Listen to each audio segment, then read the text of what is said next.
Hi guys, I'm Ram Agarwal. You are watching my channel 52 Pixels. Let's get started.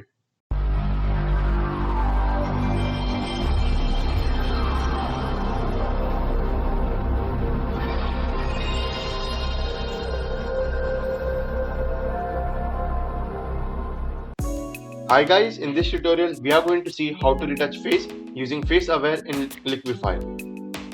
These are the images that we are going to work with today, starting with this image. So basically what face retouching in this particular tutorial means is that it's just not dependent on the spot healing brush or the patch tool, but it's more about redefining the shape of the face or the features of the face. So as you can see in this particular image, we have all these features. We have the jawline, we have eyes, we have nose. So we have to, if we want to adjust the jawline, or if we want to adjust the smile, or if we want to make the eyes bigger or smaller, what we will have to do is what we are going to learn in today's tutorial. So stay tuned till the end for a little surprise.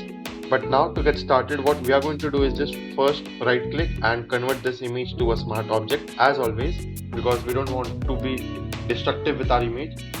We want our original image, right?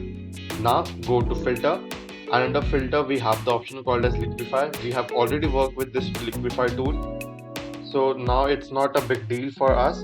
But as soon as you open a liquify tool, and as you can see over here, the face is already being selected. So basically liquify tool does is that it knows where the face is inside your image, and accordingly it will just run the what you can say face recognition software in the Photoshop, and it will recognize that this is the face that we want to work with. And as you can see, as I'm hovering my mouse over the face, I can see various options that I can use. So I can work with the eyes, I can work with the nose, the lips, the jawline, everything. I can just work around with this image. So probably your liquify tool might be set at this one, which is called the forward walk tool. So if it's not visible over here, you can just go to this place which is called as face tool, or you can just press the shortcut A, and as soon as you go over there, as you can see, your face got selected quite well.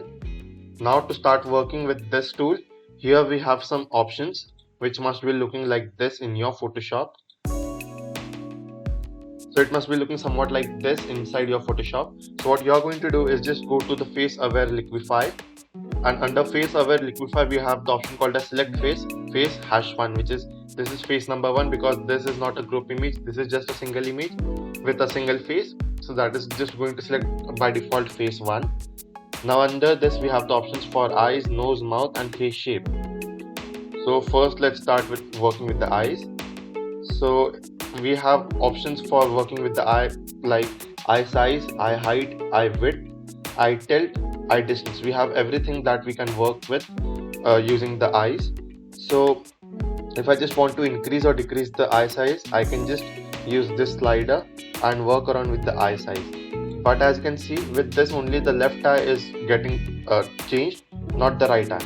So if you want to do the simultaneous changes, you can just tap on this chain over here, which will make both of the eyes linked.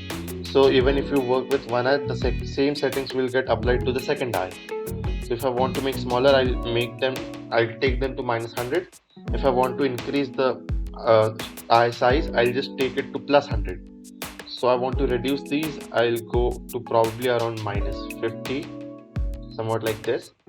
Same way with eye height, eye width and eye tilt. Make sure that you check on this change so that all the simultaneous changes are applied to both the eyes. Now if I want to increase the eye height, again I'll take it to plus side. If I want to decrease the eye height, I'll take it to -100. I just want to decrease it a little, so I'll be working with around -20 would do. Now eye width, again it's about the width. So if I want to increase, I'll take it to plus. If I want to decrease, I'll take it to minus. I want to decrease it all the way down, so I'll be around -100. You can also turn on and off the preview. So this is before, this is after, this is before, this is after. So totally it's controllable, and wherever you feel like you have gone wrong, you can just press reset and everything will be back to normal. Same way with the eye tilt, which I don't use quite often because it just tilts your eye, which is not natural and it doesn't look good at all. But it's totally up to you what preference you have. Now this is eye distance. Again, using the eye distance, you can just increase or decrease the distance between the two eyes. So if I want to increase the distance, I'll take it to the plus side. If I want to decrease the eye distance, I'll take it to the negative side. I want to decrease the distance but just a little, so I'll be around -10 or 15 depending on my requirements. Now that we are done with the eyes, I can just close this one and work with the nose. Again, we have two options for nose, that is nose height and nose width. So I'll just probably reduce the nose height, so I'll take it towards the minus, or I can just, I don't know, I guess 44 is working well, so I'll work with nose height as 44. Now nose width, I can take it to probably plus 13. That's working. Now again, I can just take it out so that I can work with the mouth options. So under mouth, we have the options called as smile, upper lip, lower lip, mouth width, and mouth height. So if I want to increase the smile, I can just work around with the slider. It's in plus, so the smile will increase. If it's in minus, the smile will decrease. So I just want to reduce the smile a little bit. It would be around -15, somewhat like that. We can turn on and off the preview and see what the changes we have made. So again, we can work with the upper lip, lower lip, which I don't want to work with much because it's already looking quite well. I can increase the mouth width a little. Height is perfect, so we are not going to work with that. Now let's work with the face shape. Again, we have the options called as forehead, chin height, jawline, and face width. So we can choose between these four options and do whatever we want with the face. So I can just maybe probably reduce the forehead a little, so it's around -50. Chin height, I want to increase the height a little bit, so it's again going to be under somewhat -34. Jawline, I want to keep it intact. I'll just increase a little bit, around 8, that would do. Face width, I want to reduce a little, somewhat just like this. So this is before and this is after. It's looking quite better now, and now I can just click on OK and save the changes. So as you can see, because I had applied the smart object to this particular image, I have these settings which I can just turn on and off according to my requirements. So it's a little non-destructive, and I can just protect the original image which I don't want to get disturbed. So this is one tool. Now as you can see, we just work with just one face. In this one, we can actually work with 2 or more. So in this particular image, we have 4 faces. So we can work with 4 faces as well. I can again just right click over here, convert it to a smart object. Again, go to filter. We have the option called as liquify. Once you go to liquify, it is already going to detect all these 4 faces.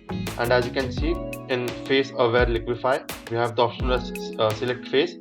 So it is face 1, 2, 3, 4 for all the 4 faces, which means that Photoshop has accurately decided what faces we have.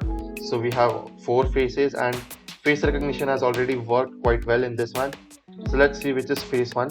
Ideally it should be from left to right, but let's see which Photoshop decided as face 1.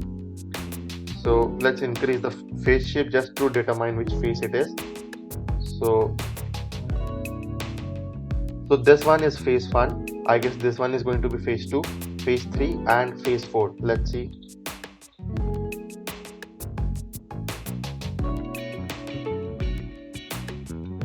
Yeah. So as I said, this is face 1, face 2, face 3, and face 4. So depending on what we want to do, you can again do some adjustments with the eyes, nose, mouth, and face shape. And once done, you can just click on OK and save the changes. So well, that's it for today, guys. Hope you liked the video. And if you found the video to be helpful, please like the video. And in case of any queries or suggestions, please feel free to reach out to me through the comments. With that being said, it's me, Ram Agarwal, signing off for the day. See you in the next one. Thank you.